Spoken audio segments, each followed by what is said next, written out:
비타민제나 칼슘제를 먹는다고 해서 사람의 수명이 길어진다? 아직 그런 결과는 없습니다. 피곤한 사람의 피로감을 덜어주고 여러 가지 피부 트러블도 줄여주고 여러 가지 피부의 톤도 좋아지는 뭐 그런 좋은 효과를 볼 수는 있겠지만 수명 연장 효과는 없지요. 하지만 현대인들에게 오메가3 지방산이라고 하는 것은 어쩌면 수명을 조금 길게 해줄 수 있는 효과도 있습니다. 오메가3 지방산은 등푸른 생선의 기름이라고 알려진 EPA, DHA 성분인데요. 이 성분은 우리가 당뇨가 있거나 중성지방이 높거나 또 심장에 좋은 HDL 콜레스테롤이 낮은 환자분들이 드시게 되면 그 혈액이 자꾸만 뭉쳐지고 응고돼서 심장병을 일으키는 걸 막을 수가 있는 것으로 알려져 있습니다.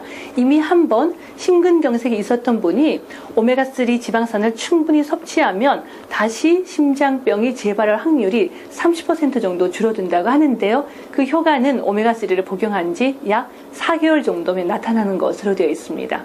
자, 그러면 오메가3가 들어있는 음식으로는요. 첫 번째, 등푸른 생선의 기름. 두 번째, 호두, 잣, 땅콩과 같은 견과류.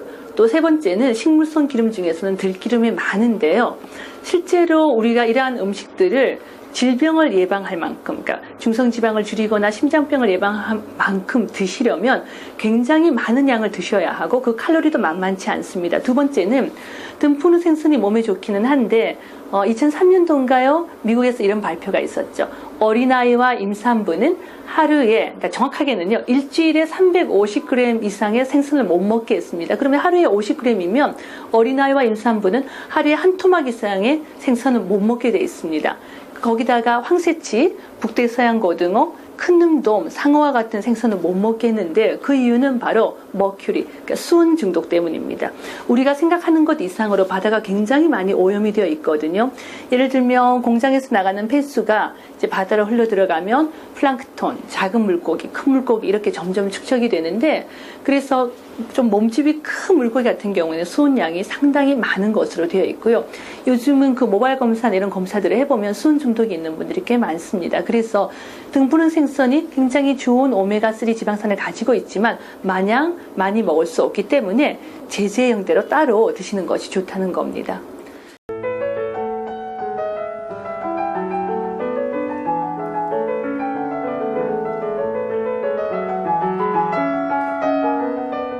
자, 그러면 오메가3도 다 똑같은 제재냐? 그렇지 않습니다. 등푸른 생선의 기름에서 많이 추출을 하기 때문에 내가 만약 등푸른 생선 자체에 수온이 많은데 그 수온이나 납을 잘 걸러내지 못하고 기름을 뽑았다면 우리가 캡슐을 먹을 이유가 없지요. 생선에 있는 수온보다 확실하게 수온이 더 적은지를 확인을 하셔야 하고요. 두 번째는 기름은 지글지글 많이 끓이는 순간 이미 산화가 되기 때문에 저온으로 추출을 해야 된다는 겁니다. 그걸 확인하셔야 되고 세 번째는 추출을 한 다음에 캡슐 안에 넣은 다음에도 그 캡슐 안에서 또다시 기름이 산화할 수 있기 때문에 산화가 되지 말라고 항산화제와 같은 비타민 E 같은 것들이 들어있어야 한다는 거죠. 네 번째는 한 캡슐 안에 들어있는 EPA와 DHA의 양을 확인을 하셔야 됩니다. 일반적으로 이제 시중에 보시면 보통 1g이 1000mg 안에 EPA와 DHA가 100mg이나 200mg 밖에 들어있지 않은 제제들이 많은데요. 그런 제제들로 중성지방의 수치를 줄이려면 하루에 막 10알씩, 20알씩 드셔야 하거든요. 적어도 한 300mg 이상 들어있는 제제로 드시는 것이 좋지 않을까 싶습니다. 또한 오메가3 제제와 EPA, 우리가 감마리놀렌산이라고 우리 약사분들이 많이 쓰시는데요.